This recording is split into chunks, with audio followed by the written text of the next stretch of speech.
খুব বাজে একটা মুভি ভাই, টাকাটাই লস হয়েছে। এর থেকে আমাদের মেগাস্টার শাকিব খানের ছবি হাজার গুণ ভালো। আমি তো নিশুর ছবিটা দেখতেছি যে শাকিব খানের সাথে কম্পেয়ার করে, ওর মতো একটা ফালতু নায়কই হয় না ভাই।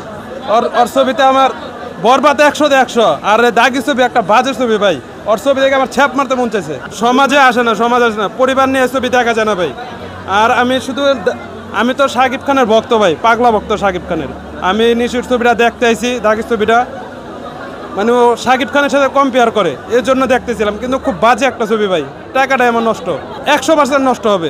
বিয়ে ছাড়াই মানে খুব বাজে সিন, ফ্যামিলি লয়ে পরিবার লয়ে দেখার মতো ছবি না। আমার কাছে মনে হয়েছে এটা অন্যতম সেরা ছবি, এটা এবছরের সেরা ছবি। এক্সিলেন্ট, সুপার, মানে এতটা প্রত্যাশা করিনি। মুভি হিসেবে এনজয় করেছি, জাস্ট অন্য কিছু না। এরা ভাই নিশুর ভক্ত, এই জন্য কথা বললো। এরা আরফিন নিশুর ভক্ত, কিন্তু আপনার 100-র ভিতরে 90% মানুষই বলবে এটা ফাউল একটা ছবি, বাজে একটা ছবি ভাই। ও আমাদের বসের সাথে কেমনে টক্কর দেয়, বসের পায়ের যোগ্য হইব না নিশু।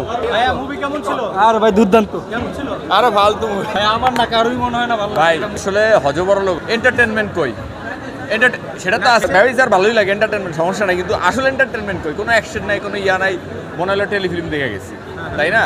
উচিত আরেকটু অন্য ধরনের এন্টারটেনমেন্ট দরকার ছিল এই উপলক্ষে। হ্যাঁ, সবার কাছ থেকে আমরা আরো বরবাদ দেখি না, আরো বেটার কিছু আশা করি আর কি। ওই ধরনের কোনো গান নাই যে কোনো কিছু দিয়ে আমরা পোষাবো। মুভি টাইপের কোনো ফিলিংস নাই, না তো টেলিফিল্ম টাইপ, মানে এই সিনেমা হলে এত কষ্ট করে সে দেখার মতো না। কেমন ছিল মুভি এভারেজ ছিল, আমার কাছে খুব একটা ভালোও লাগে না, খুব একটু খারাপও লাগে। সে নায়িকাকে বিয়ে করার জন্য অন্য জায়গায় চলে যায় টাকা অ্যারেঞ্জ করার জন্য।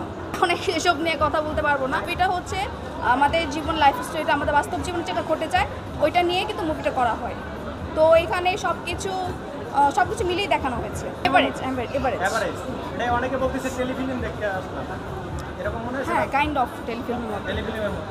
জি না ভাইয়া, আমি আসলে কাউকে নিয়ে জাজ করবো না।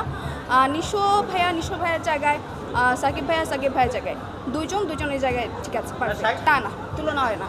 দুই ক্যাটাগরি, দুজনের ক্যারেক্টারিজম দুই রকম। উনি তো অনেক আগে থেকে কাজ করে, ওনার সাথে তার কারো তুলনা করা হয় না। তুলনাতে যাবোই না, আমি তো কোনো তুলনাতেই যাব না, আমি কখনো কোনো জাজমেন্টে যাব না। উনি ওনার জায়গায় ঠিক আছে, নিশো ভাইয়ের জায়গায় ঠিক আছে, দুজনের জায়গায় ঠিক আছে। আপনি মনে করতেছেন যে এভারেজ হইছে, টেলিফিল্ম লাগছে? হ্যাঁ, ওইরকমই না, আরও কিছু থাকতে পারতো, আর সুন্দর থাকতে পারতো, আরও মানে অন্যরকম মুভিটা একটা থিম থাকতে পারতো, বাট আমার কাছে ওরকম লাগে নাই।